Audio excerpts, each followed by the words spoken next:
Well, we begin this segment with the fourth edition of CNN News 18's Marquee Leadership Conclave Rising Bharat Summit 2024, which is being held in New Delhi. Now, speaking at this event, Union Minister Smriti Irani slammed Congress leader Rahul Gandhi over his Shakti remark and said that anybody who has challenged Shakti has always been taught a lesson. She has also slammed the Grand Old Party's rule in Amethi and said that they will not be able to win that constituency again. Listen in to this conversation. वो ये कहते हैं कि voter तो हमें vote करता है, लेकिन राजा की जान ईवीएम में है। देखिए, जो राजघराने में पैदा हुआ हो, जिसने उपहास उड़ाया हो एक ऐसे व्यक्ति का जो एक जमाने में चाय वाला हुआ करता था, ये तो राजनीति की कैसी माया है कि अब उसको वो चाय वाला राजा दिखता है।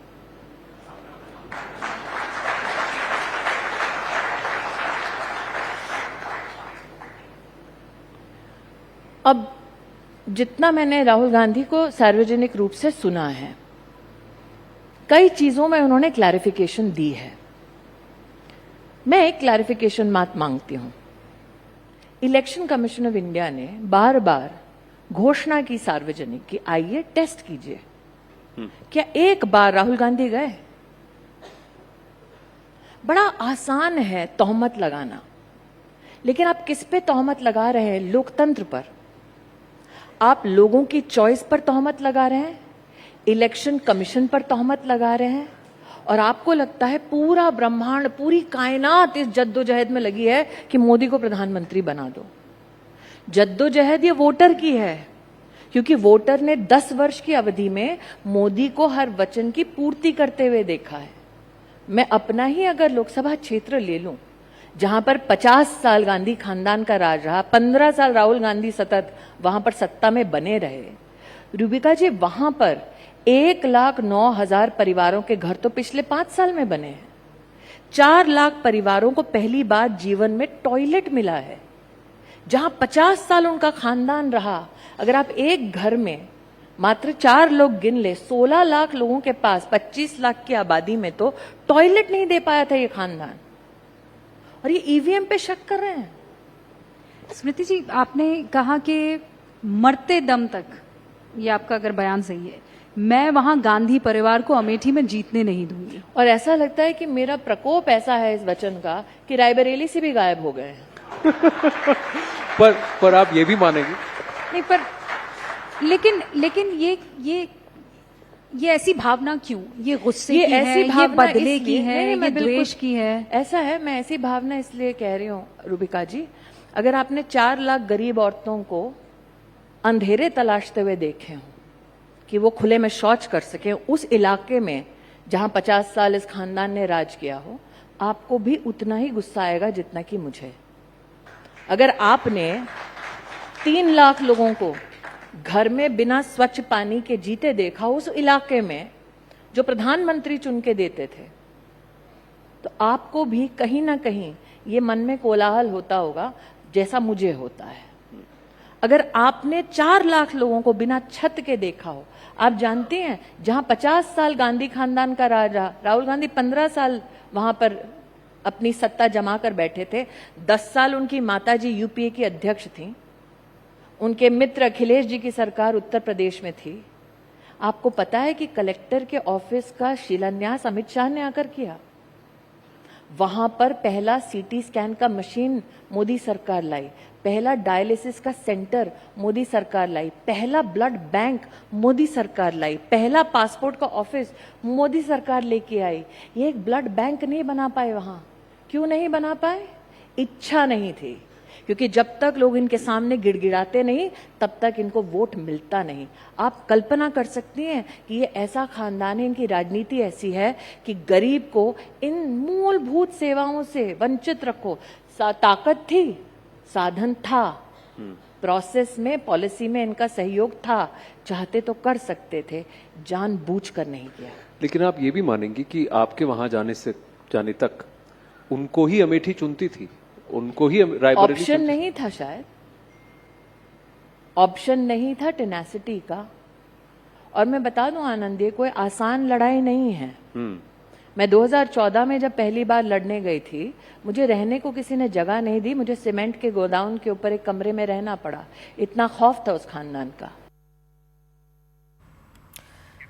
Moving on, Advocate Jai Sai Deepak spoke exclusively to CNN News 18's Rahul Shivshankar at the Rising India Summit on the CAA rules in India. Now, Sai Deepak stated that in the words of Sarvapalli Radhakrishnan and Vivekananda Swami, it is impossible to drive out religion from Indian life. It goes hand in hand with building India's civilizational identity. Listen in to this conversation. With the government that is identified with Hindutva, many are wary of, outcomes such as these. I think he's referring, without naming it, to the CA. Correct. So how does one now reconcile the objectives of the CAA with the larger construct of the civilization, of the constitution as it stands? See, interestingly, both of us are just coming back from the Chief Justice's court. That's why both of us are trying to, let's say, channel those arguments. So you didn't finish your arguments No, there? it's You want to listed for continue April them 9th, here? in fact. So we are on the opposite sides in that matter. So I don't see why this has got to do with CA. But in any case, I'll try and address this. Just so that I answer your question to him in a slightly different fashion, I disagree with the RSS's definition of Hinduism and Hindutva completely. At least on their attempts to say that everybody who is born in this country is a Hindu. I don't think that needs to be said. I don't think someone who is a Muslim or a Christian needs to be expected to embrace the definition of Hindu in that sense, because there are two problems with that approach. One, it dilutes the definition of Hindu Dharma for the followers of Dharma themselves. And second, it foists that concept on those who are not followers of the Dharma in that sense. You don't need to do that. According to me, good fences make good neighbors, period. You don't need to actually start this interfaith dialogue and look for equality and, let's say, similarity in everything. That is not even necessary. The point is very simple. When you speak of unity in diversity, Bharat traces that very value precisely from Hindu Dharma, because Hindu Dharma is ultimately an agglomeration of multiple faith systems within itself. Several denominations subscribe to those points of view which may not actually find a point of convergence in that particular sense. The Vaishnavite may ultimately see Vishnu as the supreme being. The Shaivite may ultimately see Shiva as the supreme being. The Shakta might see Shakti as the supreme being or Devi as the supreme being. For each of them, you can think of them as monotheism in silos, but it's a polytheistic pantheon in that particular sense. So unity in diversity, as far as Bharat is concerned, cannot have learnt it from anybody else except Hindu Dharma, at least in the history of the subcontinent, so to speak. So on that, I don't think there is a difference of view between Mr. Tanveer and me. There is a clear difference of view in the attempts on the part of, let's say, certain sections of certain cultural organizations to dilute the definition. Now, should we go to the argument of the CAA? I will just limit it to this because ultimately this matter has to be contested before the court of law, the Chief Justice's court on April 9th, which is the next date.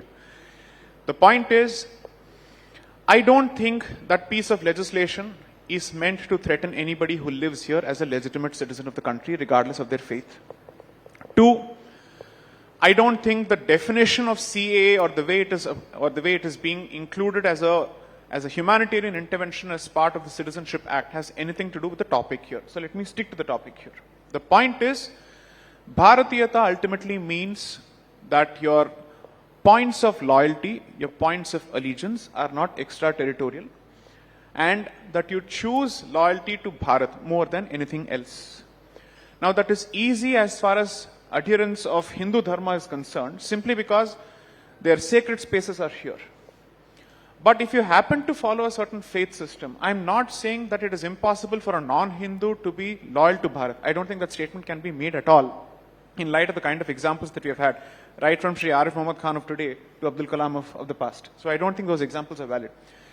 Those who are able to reconcile their faith, which have emanated from other parts of the world, and their loyalty to Bharat, according to me, are fully capable of subscribing to the concept of Bharatiyata.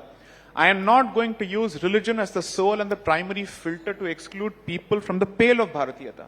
I'm saying those who are able to strike that balance will obviously fall within the definition. Those who think that their personal identity from a religious point of view is at loggerheads with Bharatiyata would have made the decision anyway.